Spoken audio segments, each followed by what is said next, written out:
अब ठीक है, ठीक है जी। हमारे पास है, इसमें भी हमने बताना है कि ये ट्रू है या फॉल्स है, तो आपने साथ में उसकी स्टेटमेंट भी देनी है कि अगर ट्रू है तो क्यों ट्रू है, अगर फॉल्स है तो क्यों फॉल्स है, ठीक है। तो कहता है if 2 and 3 are factor of a number, एक कोई भी नंबर है उसका फैक्टर है 2 and 3, then 6 is also a factor of that number. हमें पता है कि ये जब भी कोई नंबर आएगा जिसमें 2 और 3 फैक्टर आ गया, ऑटोमेटिकली 6 भी उसका फैक्टर होगा। क्यों? क्योंकि 6 एक ऐसा फैक्टर है हमारे पास कि इसके फैक्टर्स अगर ड्रॉ करें 2 और 3 भी आते हैं। 6 के अगर फैक्टर्स ड्रॉ करें तो 2 और 3 भी आते हैं, तो ऑटोमेटिकली इससे अप नंबर एक ऐसा नंबर होगा जिसमें हमारे पास 6 भी उसका फैक्टर बनेगा। अगर फॉर एग्जांपल मैं 12 ले लूं, 12 जो है 12 के अगर मैं फैक्टर बनाऊं तो उसमें 2 भी आएगा, 3 भी आएगा, 6 भी आएगा, जिसे हम उसके मल्टीपल्स भी कह सकते हैं, ठीक है। बात समझे या नहीं? बात ये मैं कह रहा हूं कि हमारे पास कहता है if 2 and 3 are factor of a number, कोई भी एक नंबर है, फॉर एग्जांपल मैंने नंबर ले लिया 12, अभी ये लिखना नहीं है, जस्ट एग्जांपल दे रहा हूं। अहमद, बच्चे इधर ध्यान दो, अहमद, अहमद इधर ध्यान दो। तो कहता है कि अगर हमारे पास जब 2 और 3 उसके नंबर के फैक्टर हैं, 12 के अगर मैं फैक्टर्स ड्रॉ करूं तो 2 भी आएगा, 3 भी आएगा। अगर इसी के वो कहता है कि 6 is also factor of that number, अब 12 के अगर फैक्टर्स मैं लूं तो उसमें 6 भी आएगा, 6 2s are 12, यानी कि 6 भी 12 का फैक्टर होगा। तो मतलब कि हमारे पास ये स्टेटमेंट तो ट्रू है, स्टेटमेंट क्या है? ट्रू है। लेकिन इसके बारे में हमने एक्सप्लेनेशन कैसे राइट आउट करनी है कि हमें बताया 2 and 3 आर। अब एक और चीज बताओ कि 2 और 3 हमारे पास कंपोजिट नंबर है या प्राइम नंबर है? डेफिनेटली हमारे पास प्राइम नंबर है, तो मैं यहां पे लिखूंगा 2 and 3 are prime number, are prime number, ठीक है, ऑफ दी, क्या है? Factor of a number. Number कौन सा होगा? होल नंबर, यानी कि 12 एक होल नंबर है, ऑफ दी होल नंबर। जब ये हमारे पास उसके फैक्टर्स हैं तो automatically then the prime factorisation of the whole number will contain both of these prime factors, then prime factorisation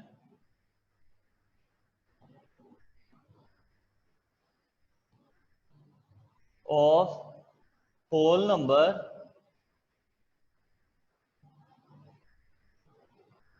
will contain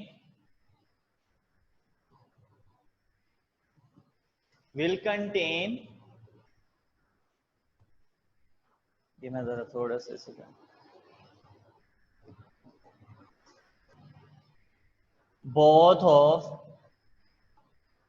these prime numbers।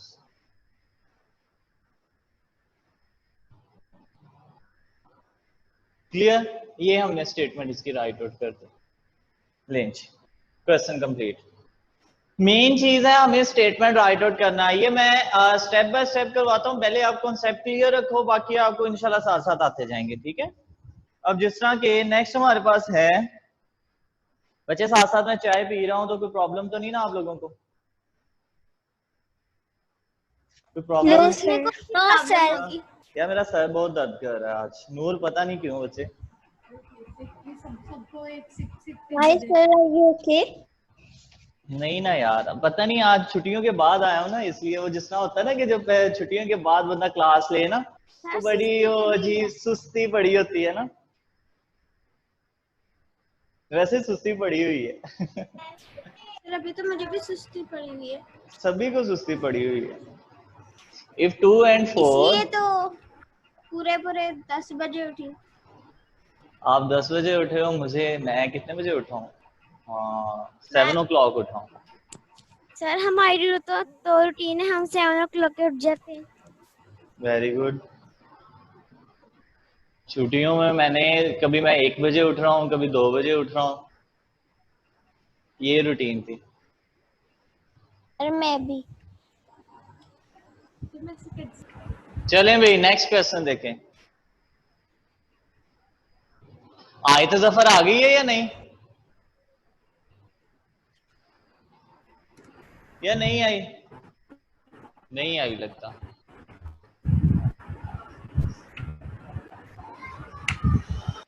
No sir अभी नहीं आई। अच्छा जी, ये अभी कौन स्किप हुआ है? एक बच्चा स्किप हुआ है, 10 थे।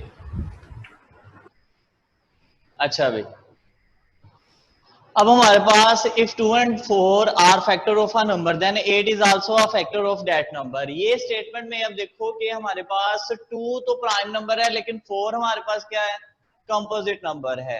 तो जब भी हम यहाँ पे बात करेंगे ना तो 2 and 4 तो हमारे पास फैक्टर हो जाएंगे किसी भी नंबर के। तो 8 भी हमारे पास क्या आ रहा है, एक क्या आ रहा है, कंपोजिट नंबर, हमारे पास कंपोजिट नंबर आ रहा है, तो वो उसका फैक्टर नहीं बनेगा। फॉर एग्जाम्पल मैं एग्जाम्पल इसमें भी ले रहा हूँ 12। अब 12 एक ऐसा नंबर है कि ये 2 के भी फैक्टर इसमें बनते हैं, 4 के भी फैक्टर्स आते हैं, यानी कि 2 6 are 12, 2 4 3 are 12। 8 आता है, 8 के टेबल पे ये डिवाइड होता है? डेफिनेटली नहीं डिवाइड होता। तो मतलब कि ये स्टेटमेंट तो हमारे पास क्या है, फॉल्स है। और इसकी हम स्टेटमेंट कैसे राइट आउट करेंगे वो भी मैं बता देता हूं।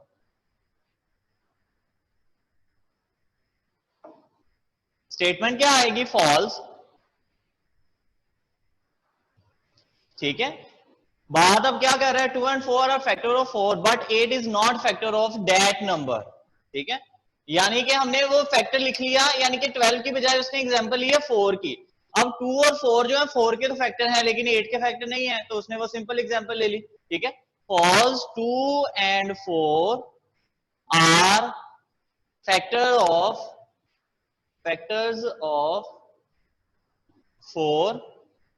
ठीक है, but 8 is not a factor of 4, but 8 is not a factor of 4।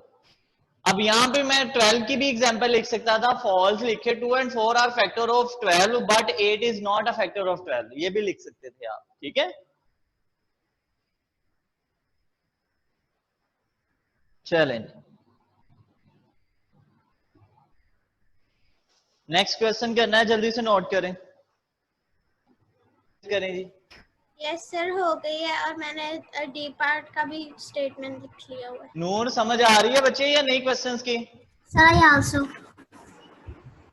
नूर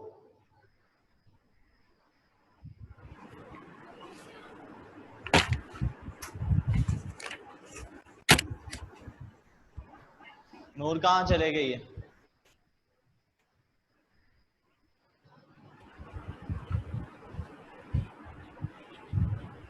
देखा, मैंने कहा था ना नूर स्किप हुई है। अच्छा अच्छा जी, अब हमारे पास क्वेश्चन नंबर डी पार्ट है। ठीक है, डी पार्ट में अब वो बात कर रहा है कि हमारे पास f is the factor of n। f एक नंबर है, वो फैक्टर है n का। f फॉर एग्जांपल मैं कह देता हूं 2 है, f मैंने 2 कह दिया, n हमारे पास 4 है। तो then n over f is also a factor of n। n over f, n मेरे पास तो n ओवर f मतलब n हमारे पास 4 है, f मेरे पास 2 है, तो ये फैक्टर है n का। n हमारे पास अगेन क्या है, मेरे पास 4, 4 2s और 2 2s 4, यानी कि 2 is also a factor of 4। बात समझे? ये मेरे पास क्या है, f, और ये मेरे पास क्या है, n। कहता है f is a factor of n, यानी कि 2 is a factor of 4, 2 is a factor of 4। Then वो क्या कहता है, n ओवर f, n हमारे पास 4 ओवर f मेरे पास क्या है 2, n ओवर f, यानी कि वो फैक्टर है n का, n अगेन मेरे पास क्या है 4। तो ये कटिंग हो गई, ये 2 और 4 आ गया, मतलब ये स्टेटमेंट हमारे पास क्या है, ट्रू है। स्टेटमेंट क्या है, ट्रू है, यानी कि ये एग्जाम्पल से क्लियर हो रहा है। तो हम क्या लिखेंगे आंसर में, आंसर में हम राइट आउट करेंगे, ये मैं इस साइड से रेज कर रहा हूं।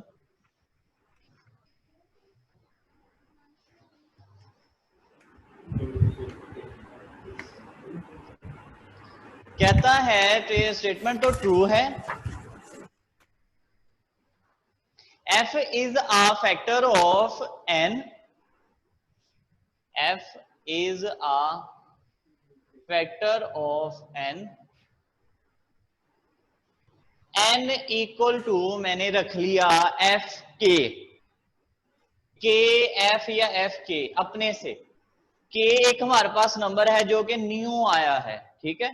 जब के एफ के इक्वल आ गया तो automatically for some whole number, किसी भी होल नंबर के लिए, for whole number, whole number मैंने बताया कि हमारे पास वो क्या हो सकता है, 4 हो सकता है। ये स्टेटमेंट आपको सेम इसी तरह याद करनी पड़ेगी। होल नंबर के एक होल नंबर है जिसमें एन और एफ क्या है जी, हमारे पास कांस्टेंट आ जाते हैं कोई भी। देन एन ओवर एफ, यानी कि एफ इधर डे मल्टीप्लाई और इधर आगे क्या हो जाएगा, divide, n over f equal to क्या हो जाएगा, के, ठीक है। यानी कि के क्या है, एक होल नंबर है, तो then n can be written as a product of the whole number n over f and f, then f n over f is a factor of n। यहां पे अब ये स्टेटमेंट हम कंप्लीट राइट आउट करने की बजाय k is a whole number,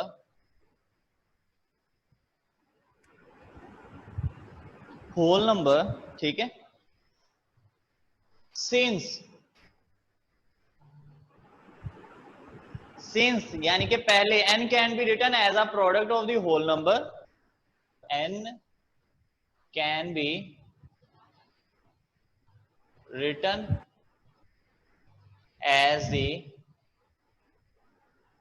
product of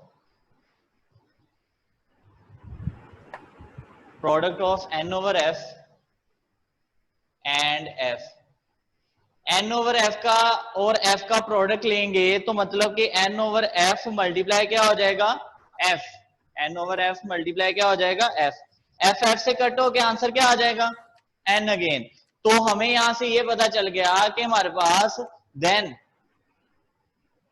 n over f is also a factor of n। लें जी,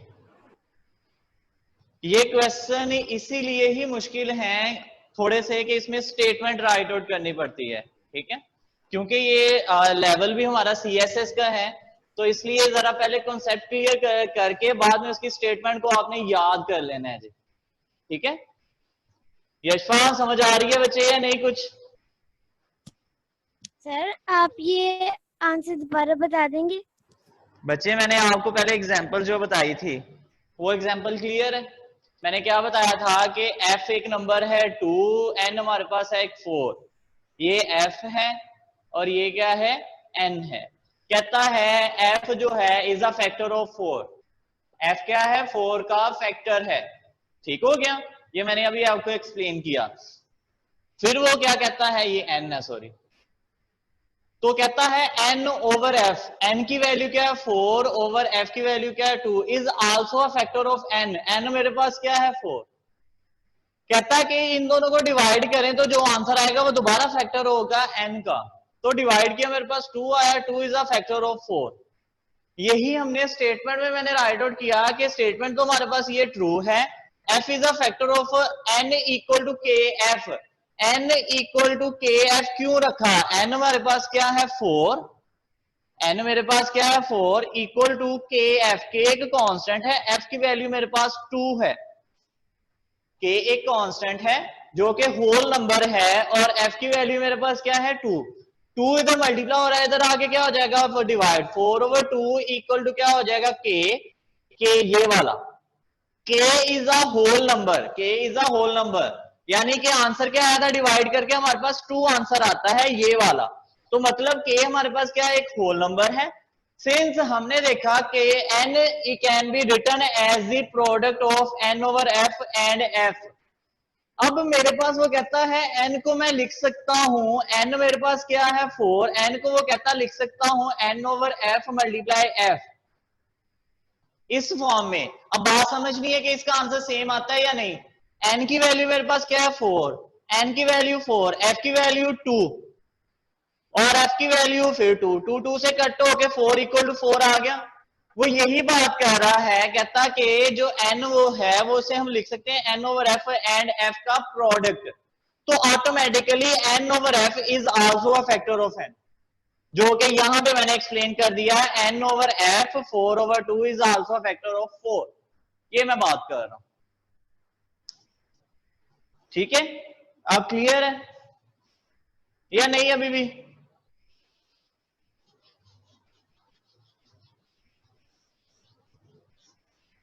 चलें, बोला नहीं कोई भी भाई। क्लियर। चलें, ई पार्ट देखें अब सर लास्ट। क्लियर क्लियर है। If H is the HCF of P and Q, then P and Q are divisible by H। ये तो हमें पता ही है यार, सीधी सीधी स्टेटमेंट है, बाय H। एक हमारे पास नंबर है, उसे हमने H से शो किया है। किससे शो किया है? H से शो किया गया। तो H is the HCF of P and Q। P and Q का HCF लो तो आंसर क्या आता है? H आता है। ठीक है, तो हमें ये ऑटोमेटिकली पता चल गया कि P and Q are divisible by H, यानी कि P और Q को हम डिविजिबल बाय क्या हो जाएगा? H। H में ये दोनों डिवाइडेबल हैं, मतलब कि एक हमारे पास नंबर है 12, दूसरा नंबर है P, यानी कि दूसरा नंबर है मेरे पास 14। इन दोनों का मैंने HCF फाइंड किया, क्या आएगा? 2 6 2 7 तो 2 मेरे पास HCF आ गया। तो 2 जो है वो डिविजिबल है बाय H, यानी कि H जो है वो डिवाइड करेगा P को भी और Q को भी। यानी कि P मेरे पास अगर 12 है, 12 डिवाइडेड बाय 2, 2 6 12, तो यानी कि हमारे पास P डिवाइड हो रहा है H पे और Q भी डिवाइड हो रहा है H पे। H हमारे पास 14, 14 डिवाइडेड बाय 2, 2 7 14। तो मतलब हमारे पास ये स्टेटमेंट क्या है? ट्रू है। ठीक है, स्टेटमेंट क्या है? ट्रू है। तो उसकी स्टेटमेंट हम कैसे राइट आउट करेंगे? सिंपल है, इसमें आ जाएगी ट्रू, आंसर में ट्रू। ठीक है, H is a factor of, H is a factor of P and Q, P and Q। ठीक हो गया, then P and Q are divisible by H, then P and Q are divisible by H। Low, this is the answer। Silence हो जाए। अच्छा भाई, तो हमारे पास ये क्वेश्चन आ जाता है, क्वेश्चन नंबर 10। अब बात कर रहा है, ये सिंपल सा क्वेश्चन है, कहता है एलसीएम ऑफ 9 12 एंड n एक कोई भी नंबर है, कहता है उसके एलसीएम जो है, यहाँ पे आंसर मैं राइट आउट कर रहा हूं, आंसर। ठीक है ना, LCM of 9 12 and n equal to क्या है? 252। ठीक है, 252। अब हमने बताना है कि यहाँ पे find the values of possible values of n। n की वैल्यूज हमने पॉसिबल वैल्यूज फाइंड आउट करनी है इस n की। मैंने क्या किया, पहले इन सभी के फैक्टर्स ड्रॉ किए। 9 के फैक्टर्स क्या आते हैं, यहाँ पे मैंने फैक्टर्स ड्रॉ किए। ठीक है, 3 3 9, ठीक है, और 3 1 3, यानी कि 9 के फैक्टर आए 3 मल्टीप्लाई 3। अब अगेन 12 के फैक्टर्स मैंने ड्रॉ किए। 12 के मैं फैक्टर्स ड्रॉ कर रहा हूं यहाँ पे, 2 6 12, 2 3 और 3 1। मतलब हमारे पास आया 2 मल्टीप्लाई 3। ठीक है, और 252 के भी अब मैंने फैक्टर यहाँ पे ड्रॉ करने हैं, 252 के भी फैक्टर्स ड्रॉ करने हैं। ठीक है, अब इनके फैक्टर्स के लिए मैं रेस कर रहा हूं, आपने ये खुद राइट आउट करने हैं रफ वर्क में। ठीक है, 252, अब इसके फैक्टर्स 2 1 2 2 1 कैरी 2 6 2 6 2 3 अब ये 3 पे 3 2 3 1 3 7 और 7 1 ये हमारे पास फैक्टर्स आए 2 मल्टीप्लाई 3 मल्टीप्लाई 3 मल्टीप्लाई 7। अब हमारे पास इन सभी वैल्यूज, तीनों के फैक्टर्स आ गए। हमने पॉसिबल वैल्यूज बतानी है किसकी? n की। अब मैंने यहाँ पे चेकआउट किया कि कॉमन वैल्यूज हमारे पास सबसे पहले कौन सी आ रही है, कोई कॉमन आ रहा है इनमें? जस्ट एक ये वाला पेयर कॉमन आ रहा है, Yes, sir, 3 3 और ये वाला 3, और कोई वैल्यू कॉमन नहीं आ रही, और कोई वैल्यू भी कॉमन नहीं आ रही हमारे पास। इसके अलावा बाकी सारे यानी कि सिंपल आ रहे हैं। हमारे पास जो पॉसिबल वैल्यूज होंगी ना, पॉसिबल वैल्यूज ऑफ n जो है वो इक्वल होंगी, ये वाली साइड में रेज कर रहा हूं कि सबसे पहले मेरे पास तो हमारे पास जो फैक्टर आ रहा है, सबसे डिफरेंट फैक्टर कौन सा है इन तीनों में? सबसे डिफरेंट फैक्टर कौन सा है जो एक दफा भी ना आया हो, एक दफा आया हो, एक से ज्यादा दफा ना हो? कौन सा है? 7। तो पॉसिबल, हमने पॉसिबल वैल्यूज बतानी है, ना कि एग्जैक्ट वैल्यू। ये पॉसिबल वैल्यूज हैं। तो मैंने पहला फैक्टर्स यानी कि मेरे पास 7 वन टाइम है, तो 7 एक हमारे पास पॉसिबल वैल्यू होगी। दूसरी कौन सी होगी? ये पहली पॉसिबल वैल्यू है। दूसरी मैंने चेकआउट किया कि मेरे पास ये वाला 3 वन टाइम आ रहा है। सर 2। बात सुननी पहले, एक मिनट। Yes, sir. ये वाला 3 वन टाइम आ रहा है, ठीक हो गया। और दूसरा हमारे पास क्या आ रहा है? ये 7 है। हमने दोनों का पेयर बनाया। मैंने कहा कि दूसरी पॉसिबल वैल्यू होगी 3 × 7, ये दूसरी होगी। और आर का मतलब या हमारे पास क्या होगी पॉसिबल वैल्यू जो है इसमें हमारे पास दूसरी जो आएगी, हमें देखा कि हमारे पास ये जो 3 था ये सेम था, कॉमन था। एक तो ये वाला 3, दूसरा कौन सा आएगा हमारे पास? ये वाला 3 जो वन टाइम आ रहा था, ठीक है, वो वाला 3 और मल्टीप्लाई 7 ही आएगा। अब इसमें 2 क्यों नहीं आया? बात अब आ जाती है कि 2 क्यों नहीं कॉमन आया हमारे पास। 2 इसलिए नहीं आया कि हमारे पास 2 जस्ट जो है इन दोनों फैक्टर्स में आ रहा था। 3 जो है हमारे पास तीनों फैक्टर्स में आ रहा था। हमने चेकआउट करना होता है कि हमारे पास जो मिनिमम वन टाइम फैक्टर आया वो पॉसिबल वैल्यू होगी, या उसके साथ क्या होंगी जो तीनों वैल्यूज में फैक्टर्स कॉमन आएंगे वो पॉसिबल वैल्यूज होंगी। पहले मैंने क्या 7 का पेयर अलग बनाया, फिर 7 का मैंने पेयर कर दिया जो कॉमन 3 था उसके साथ, फिर 7 का मैंने पेयर किया जो कॉमन 3 था वो, और जो तीसरा 3 रह गया हमारे पास वो उसके साथ पेयर बना दिया। तो पॉसिबल वैल्यूज होगी पहली 7, दूसरी 3 7 21, और थर्ड क्या होगी 3 3 9 9 7 63। ये हमारे पास पॉसिबल वैल्यूज होंगी।